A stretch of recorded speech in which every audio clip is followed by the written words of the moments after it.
inaanyayahan ko po kayo na samahan kami na magbigay ng konting assistance o tulong sa mga kapuspalad na orphans ng Asociación de Damas de Filipinas.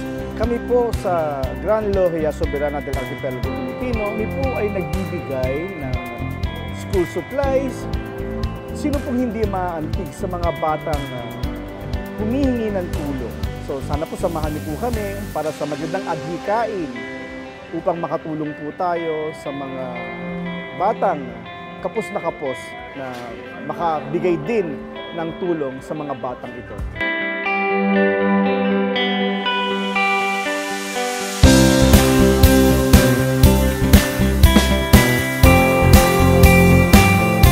Kami po ngayon ay naririto ngayon sa Asociación de Damas de Filipinas Incorporated. Naririto po kami ngayon upang magbigay kasiyahan at magbigay handog para sa mga kabataan, ang mga batang walang tuturing natin na walang pamilya sa kasalukuyan.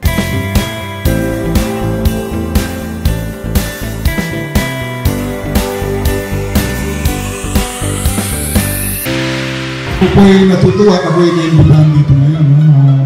It's a new kind of experience na mapapunta sa ganito.